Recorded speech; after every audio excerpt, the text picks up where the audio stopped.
Marie-Laure Lelourec, qui est directrice de l'enseignement à distance de l'Atmer Academy. Donc, Atmer, vous connaissez tous, hein, on a tous petite notion de cours Atmer qui trotte quelque part dans la tête. Mais Atmer Academy, Atmer à distance, Marie-Laure déjà, est-ce que vous pouvez nous en dire un petit peu plus avant de plonger dans le sujet de cette fin d'année 2021? Absolument, Alex. Déjà, je vous remercie de cette invitation sur ce Facebook Live, donc pré-estival, j'ai envie de dire. Donc, alors, Atmer Academy, c'est finalement la première école d'enseignement à distance française. Elle a été créée en 1930, c'est-à-dire avant même une institution qui est aussi également le CNED. Donc, c'est Rose Atmer a créé le cours Atmer à la fin du 19e siècle, et il a été assez rapidement établi qu'il y avait un besoin de familles qui, à l'époque, partaient en expatriation déjà dès les années 20, de pouvoir continuer à bénéficier de cette méthode pédagogique unique à distance. Et donc, Rose Atmer a créé cette école en 1930. Voilà. Donc, depuis 1930, il existe un cours Atmer à distance. J'imagine pas en distanciel à l'époque. C'était les enveloppes qu'on recevait. Absolument. Là, le terme école par correspondance était tout à fait adapté, puisque on recevait ces cours par le courrier, qui parfois était un peu long, et on envoyait ses devoirs par le courrier, et on attendait évidemment la correction en retour. Voilà. Évidemment, on a très très fortement changé le dispositif pédagogique depuis, en particulier ces dernières années. Oui, mais alors, du coup, faisons un bond à 2021. Ça a été une année faste, j'imagine, pour Atmer à distance. J'ai envie de dire, quelle année? Alors, c'est quelle année, je pense, pour à peu près tout le monde. Mais nous, on a vécu une année extrêmement riche et extrêmement dynamique pour deux raisons. La première, c'est qu'évidemment, les conditions ont fait qu'on a eu un afflux de nouveaux élèves. On a à peu près un tiers de nouveaux élèves en plus au sein de notre école qui sont venus pour plein de raisons extrêmement différentes. Évidemment, les conditions sanitaires, mais pas uniquement. Aussi des élèves qui ont découvert l'année dernière de l'enseignement à distance, en tout cas l'école à distance, et qui se sont épanouis dans cette forme d'enseignement. Et puis, le deuxième grand élément qui a rendu cette année particulièrement riche et dynamique, c'est qu'on a mis en place de nouveaux dispositifs, notamment la possibilité d'avoir des cours en visioconférence en mathématiques et en français sur le secondaire en petits groupes. Donc, nos élèves ont maintenant la possibilité de se rencontrer une fois par semaine, virtuellement, bien évidemment, avec leurs enseignants, et de pouvoir suivre semaine après semaine les cours liés à ces matières que sont les mathématiques et le français. Et puis, on a également mis en place, à distance, ce qu'est une institution au sein du cours Atmer, qui est le grand cours. Le fameux grand cours. Le fameux grand cours, donc, qui s'adresse aux élèves de primaire et qui permet une fois par semaine, en effet, une interrogation des élèves sur les notions qu'ils ont apprises pendant la semaine. Et ce qui est quand même très riche et ce qui se passe très bien. Ça a été une innovation qui a été vraiment très bien vécue par nos parents. D'accord, donc on sent une sorte d'installation des cours à distance dans le dispositif. Est-ce que vous en avez tiré des conclusions sur ce qui marche le mieux, ce qui marche le moins bien? Peut-être les enfants pour lesquels ça convient et ceux pour lesquels peut-être moins. Alors, en effet, vous avez raison, ça a été une année très particulière et très nouvelle. On a notamment accueilli des élèves qui ont des profils que nous n'avions pas jusqu'ici. Peut-être un peu plus, justement, des élèves qui allaient plutôt bien dans l'enseignement classique, mais qui allaient encore mieux en enseignement à distance. Et donc, il a fallu qu'on adapte aussi notre mode de fonctionnement. Mais j'ai envie de dire, on a toujours été dans cette démarche de sur-mesure, c'est-à-dire qu'on s'adapte à la situation des enfants, des familles, de là où ils en sont d'un point de vue pédagogique, et aussi de leurs attentes. C'est-à-dire qu'on est vraiment dans cette démarche-là. Donc, on a encore plus entendu ce besoin d'adaptation au rythme de l'enfant, et donc on compte un dispositif par rapport à ça, mais j'ai envie de dire, il est déjà établi comme ça en termes de programme. D'accord, et donc on voit à la fin de cette année, on l'entend dans ce que vous nous dites là pour vos élèves en général, mais parce qu'on se concentre surtout sur l'expérience et l'année scolaire de vous qui nous écoutez un peu partout dans le monde. Il y a des enfants qui ont bien vécu cette période, il y en a pour qui ça a été très compliqué. C'est difficile de se faire une idée du niveau de nos enfants après cette année un peu chaotique et de ce qui est... Est-ce qu'il existe encore une normalité en fait? Alors, qu'est-ce que la normalité? Ça, ce serait une question beaucoup plus adressée à nos philosophes. Voilà, mais c'était la semaine, c'était il y a 2 jours. Quelques jours, voilà, donc c'était encore assez récent. Non, en revanche, en effet, ce qui est une réalité, ce que nous percevons dans les échanges que nous avons avec les familles qui nous appellent quotidiennement, c'est que plus que jamais, il y a une disparité énorme et que le fossé s'est creusé sur ces 18 derniers mois. Pourquoi? D'une part, parce qu'il y a des disparités géographiques. Je pense que nos auditeurs, enfin, les personnes qui nous regardent aujourd'hui, sont dans des situations très différentes. En fonction des pays, les écoles ont été plus ou moins ouvertes. On a eu la chance en France, quelque part, que les écoles restent ouvertes, probablement en moyenne beaucoup plus que dans d'autres pays, mais c'est malheureusement pas le cas partout. Ouais, je pense que parmi vous qui nous écoutez, la plupart ont eu des phases de homeschooling extrêmement importantes. Donc, on a eu des phases d'enseignement à distance qui ont été plus ou moins bien gérées, et en fonction des pays, et en fonction de l'établissement, et même au sein de l'établissement, en fonction aussi des enseignants qui ont pu ou pas s'approprier des outils d'enseignement à distance, et donc rendre vivant et faire suivre, avoir la possibilité d'offrir une continuité pédagogique dans leur matière.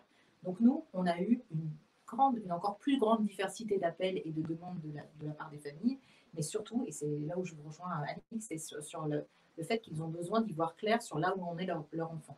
Oui. Comment on fait? Parce que voilà. si le lycée, si j'ai pas de notes, si j'ai pas vraiment d'évaluation, c'est un peu difficile de se faire une idée du niveau de mon enfant. Bien sûr. Alors, il y a plusieurs façons d'aborder les choses. La première, en effet, qui est très simple chez nous, c'est d'appeler et de faire appel à nos directeurs pédagogiques pour faire un bilan, un état des lieux.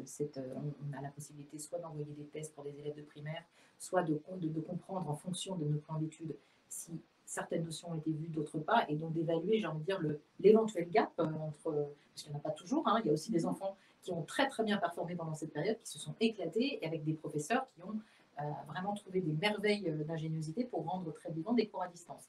Ce n'est pas le cas de tout le monde, et quand ça n'est pas le cas, eh bien, il faut pouvoir effectivement faire appel à un spécialiste de l'enseignement à distance ou à un spécialiste de la pédagogie pour faire le diagnostic de là où en est son enfant, et puis éventuellement consulter les plans d'études des programmes qui sont normalement prévus soit par l'éducation nationale, soit on va un petit peu plus loin de l'éducation nationale, mais en tout cas pouvoir consulter les plans d'études sur nos sites et regarder, ok, donc ça, je pense qu'effectivement ça a été étudié, ça c'est parfait, ça c'est parfait. Ah, par contre j'ai toute une partie du programme qui n'est pas abordée.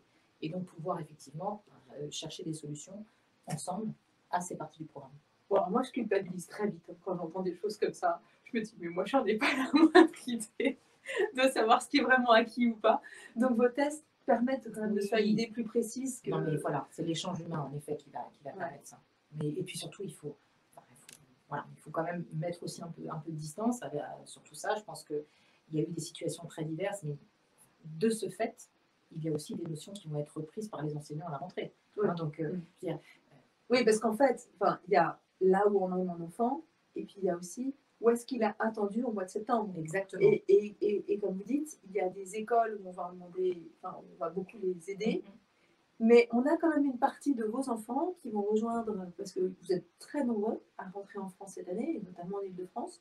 Il y en a un certain nombre qui vont rentrer dans des lycées en France, dans des collèges ou des écoles en France, dans lesquelles, pour le coup, il y a eu très peu de cours à distance, très peu de décrochage. Dans ce cas-là, peut-être que la marche va être très élevée, et donc, est-ce que vous pouvez aussi aider les familles à voir ce qui est raisonnable ou pas en termes de marche? Oui, bien sûr. Alors, là, je pense qu'on parle principalement du secondaire, puisque des élèves qui rentreraient dans des collèges ou lycées particulièrement exigeants.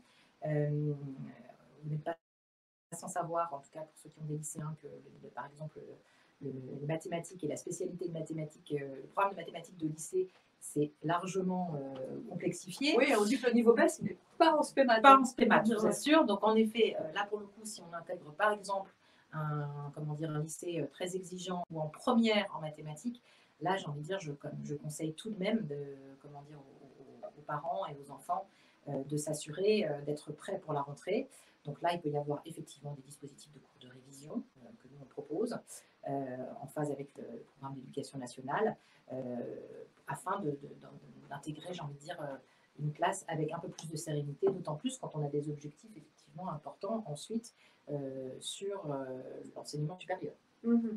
Donc, si on essaie de comprendre les besoins, ce que je faisais en introduction, le but c'est pas juste de regarder quelle méthode on va acheter, c'est plus de dire où est-ce qu'on en est, où est-ce qu'on va. Donc, où est-ce qu'on en est? Soit on est une maman parfaite et on on a une idée assez précise, soit on est plus comme moi, rock'n'roll, et on est assez content d'avoir une aide à l'évaluation quand il y a eu des doutes sur l'année. Il y a la question de savoir où est-ce qu'on veut aller en fonction de l'école que l'enfant va intégrer à la rentrée. Il y a aussi une question toute bête, où est-ce qu'on en est nous en famille et où est-ce qu'on en est nous en tant que parents.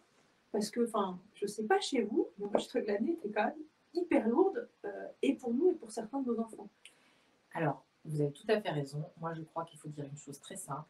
Si cette année, si on sent que l'enfant, l'élève, est déjà en sursaturation d'apprentissage, d'enseignement à distance, de devoir travailler en autonomie, si en parallèle, le parent accompagnateur, quand on est sur des enfants plus petits, est en saturation également et que ça crée une forme de tension à la maison sur les apprentissages, il faut souffler.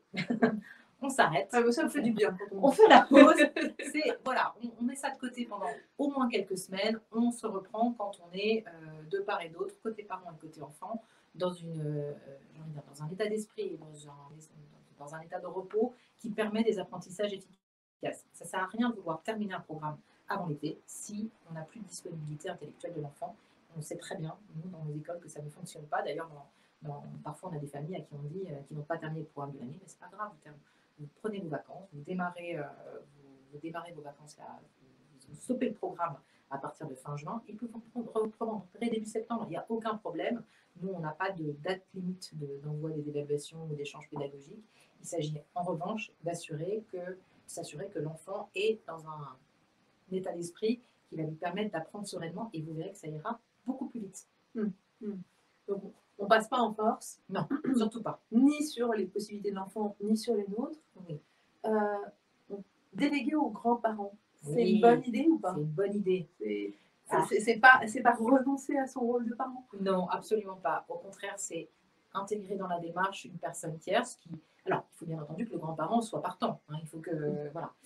C'est évidemment une condition sine qua non pour que ça fonctionne, d'une part.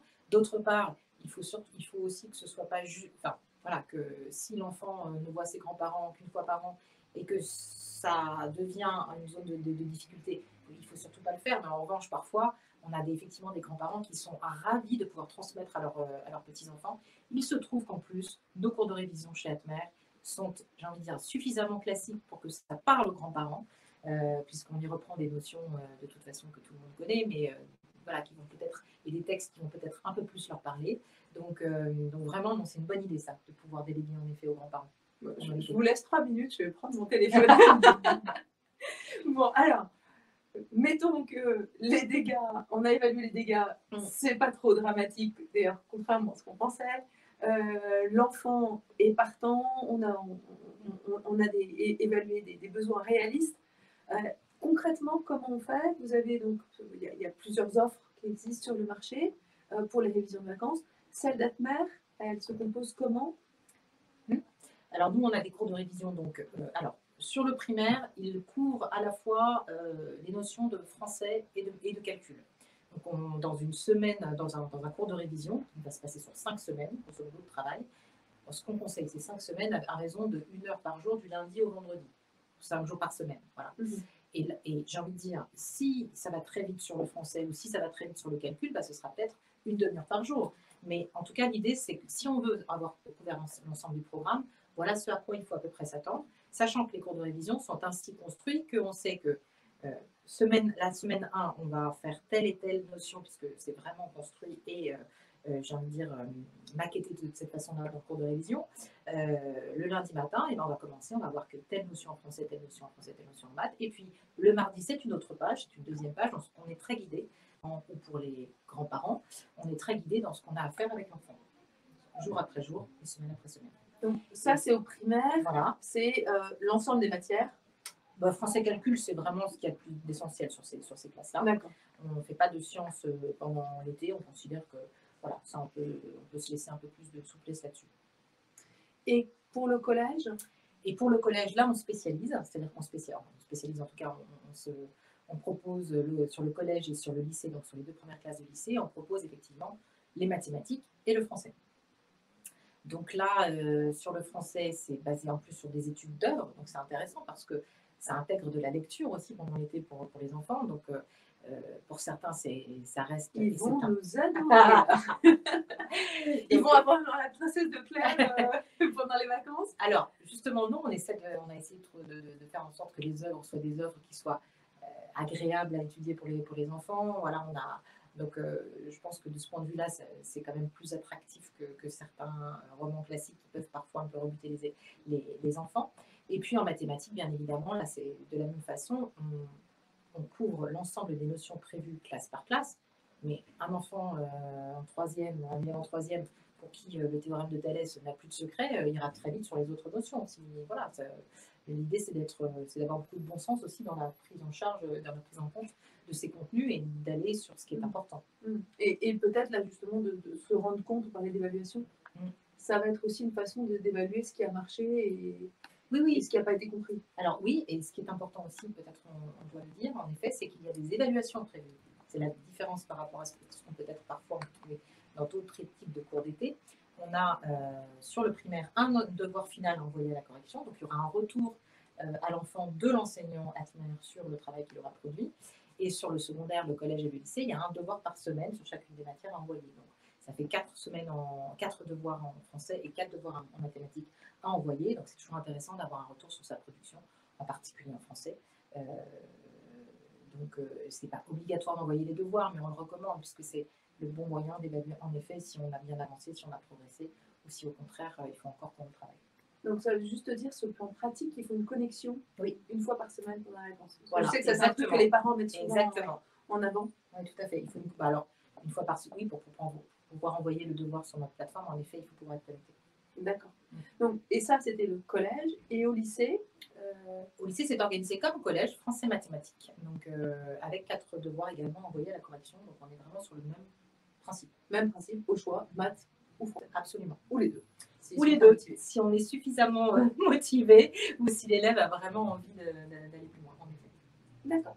Donc, et alors, autre question, donc on a vu les modalités des renvois, donc il faut quand même pouvoir se connecter. De façon très concrète, ça ressemble à quoi un cours Atmer à distance en 2021? Moi, j'ai des souvenirs, vous savez, des feuilles jaunes ou roses qu'on recevait pendant les vacances et qui étaient quand même pas très fun quand on était petit. Mais j'imagine que ça a changé, mais j'imagine que vous n'êtes pas devenu le passeport qu'on trouve au supermarché avec des parasols et la crème solaire. Alors, en effet, c'est vrai qu'on a toujours gardé une mise en forme assez classique parce qu'on pense aussi que c'est apporter, j'ai envie de dire, une forme de rigueur à l'enfant. Mais nous, aujourd'hui, donc, ils sont construits, en effet, semaine après semaine, avec les notions, enfin, la notion expliquée, puis des exercices. Donc, on va faire toute la semaine, on va travailler sur les notions, puis sur les exercices, jour après jour. Et puis, à la fin de la semaine, effectivement, on a un devoir qui est prévu dans le... Donc, c'est un petit fascicule, pas très épais finalement, on ne fait pas très peur, et qui permet en effet de suivre page après page ce qu'on a à revoir. Donc sur la forme, c'est un petit livret, et sur l'intérieur, en effet, il est organisé en revanche jour après jour, et semaine après semaine, comme vous pourrez le découvrir peut-être sur une vidéo, je crois qu'on va vous passer. Et beaucoup de rédactions ou pas? Parce que ce que j'ai remarqué dans certains devoirs de vacances, où c'était vraiment des textes à trous. Et l'enfant mettait A ou A, accent grave, voilà, et c'était son effort de la journée. Alors, nous ne sommes pas du tout, c'est vrai que chez Atmer, on n'est pas du tout sur cette méthode d'exercice à trous. On demande toujours à l'enfant de rédiger ses réponses, de construire des phrases. Alors évidemment, sur les tout petits, bien évidemment, nous, on a notre premier cours de révision, c'est l'entrée en CP, enfin l'entrée en 12e pour notre nomenclature à nous, mais forcément là-dessus, on ne va pas demander à l'élève de rédiger, mais dès qu'on va commencer à monter dans des classes de fin de primaire ou de secondaire, on va demander à l'enfant de rédiger. C'est ce qui, à notre avis, fait toute la richesse du travail qui est effectué pendant l'été. C'est ce qui fait un peu râler les enfants, mais c'est ce qui fait plaisir aux maîtresses à la rentrée. Je pense qu'on a bien compris pour cette partie révision pendant les vacances.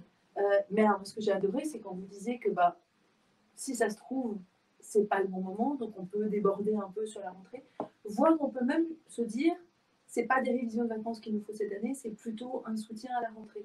Tout à fait. Alors vraiment, ça va dépendre de chacun des enfants, de chaque profil, et puis aussi du temps que l'enfant va pouvoir consacrer à cela. Et là, j'ai envie de dire, encore une fois, les parents sont les meilleurs juges de la situation de l'enfant, de là où il en est, s'il est capable d'absorber encore de l'apprentissage, ou s'il est partant, ou s'il adore ça, et donc il faut absolument le nourrir. Donc vraiment, il faut que les parents se fassent confiance là-dessus. Mais ce que je veux dire, c'est que l'été, parfois, on a des élèves qui sont parfaitement en mesure de continuer à travailler, qui adorent ça. Et puis il y en a d'autres pour lesquels il faut vraiment une pause de 2 mois. Et à ce moment-là, c'est très simple, on redémarre en septembre. Nous, on a la possibilité, par exemple, sur le primaire, d'avoir ce qu'on appelle des programmes essentiels qui couvrent l'ensemble des notions essentielles prévues pour chacune des classes. Donc on peut très bien redémarrer un programme essentiel en septembre pour rattraper des notions de l'année précédente qui n'ont pas été, maîtrisées. Et puis ça va se faire au fil de l'eau en parallèle d'une scolarité, c'est tout à fait faisable. Et ça s'adapte à la disponibilité de chaque parent et de chaque enfant. Donc vraiment, on peut tout à fait, il n'y a pas de règles imposées sur à la fois le rythme et le contenu. Il y a des recommandations parce qu'on sait ce qui fonctionne le mieux, mais l'adaptation et la personnalisation de l'apprentissage, c'est ce qui fait notre marque de fabrique, en fait. Et qui s'adapte quand même bien à nos parcours expatriés cette année, qui sont parfois un peu... Enfin, on a tous fait de notre mieux, quoi. Mais au final, il y en a qui ont fait super bien, ou pour qui ça s'est très bien passé, et il y en a pour qui ça a été vraiment une année compliquée. Donc, je trouve très réconfortant d'entendre l'ouverture et cette possibilité de sur-mesure. Oui, tout à fait. Ça, c'est vraiment... voilà, cette adaptation au profil et à la situation de chaque famille est importante et en effet rassurante. Vraiment, il ne faut pas être complètement paniqué en se disant cette année a été horrible, donc la scolarité de mon enfant est fichue à jamais. Absolument pas. Il y a des solutions, heureusement, pour faire en sorte que et les parents et les enfants reprennent une année scolaire l'année prochaine sereinement. En vous entendant, je trouve qu'on l'a entendu en filigrane, mais et c'est ça que j'ai trouvé vraiment intéressant dans cette intervention, mais peut-être ça serait intéressant à la fin de le résumer. Comment est-ce que vous définiriez en 3 mots ou 2 mots, je ne sais pas, la marque de la méthode Atmer? Alors, la méthode Atmer, elle a ceci de particulier qu'elle est très explicite. Donc, en effet, c'est cette lisibilité très forte de ce qu'il faut faire au fur et à mesure des apprentissages avec l'enfant, qui est la marque de fabrique de ce qu'a voulu Rose Atmer à l'époque, c'est-à-dire finalement de proposer aux parents et à l'enfant qui l'enseigne pour les petits ou aux plus âgés au secondaire, à l'élève lui-même, de proposer une feuille de route extrêmement explicite, extrêmement claire sur ce que l'on doit faire jour après jour, semaine après semaine. Donc ça, c'est la première marque de fabrique du cours Atmer, c'est cette méthode explicite qui ne laisse pas de place, j'ai envie de dire, au doute. Ou à la négociation. Ou à la négociation éventuellement. Et puis la deuxième marque de fabrique, c'est la richesse du contenu. Donc à la fois sur le plan des notions, puisque effectivement sur le primaire, c'est vrai qu'on va très loin dans les notions, puisqu'à la fin du primaire, par exemple en conjugaison, tous les modes et tous les temps sont maîtrisés. Donc c'est vrai qu'il y a une richesse de contenu qui convient très bien à certains enfants qui justement sont vifs, et on sait qu'en effet les enfants expatriés développent une certaine vivacité d'esprit parfois qui leur permet justement d'aborder des notions assez complexes. Donc cette richesse, elle peut aussi convenir à des enfants particulièrement avides d'apprentissage. Et donc je dirais que voilà, c'est probablement les deux points de la méthode Atmer sur lesquels je pense qu'il faut insister. Merci beaucoup Marie-Laure Lelourec pour tous ces conseils précieux pour les parents qui peuvent cette année légitimement se sentir un peu déboussolés. Vous retrouvez toutes ces informations sur le site de Femmes Expat. On est toujours évidemment à votre disposition pour répondre dans le fil de ce Facebook Live où vous avez les contacts dans les commentaires de l'équipe d'Atmer pour vous répondre. N'hésitez surtout pas à poser des questions ou à les contacter ou à nous contacter si vous avez d'autres questions. Et puis surtout, je crois que vous l'avez bien entendu dans les propos de Marie-Laure, le but cet été, c'est quand même avant tout de se reposer, de se remettre, en espérant que l'année prochaine sera plus détendue, présentielle et sereine. Mais comme on n'en sait rien et comme on était bien secoués, je vous souhaite avant tout un bel été, reposant et ressourçant, où que vous soyez. À très bientôt, au revoir.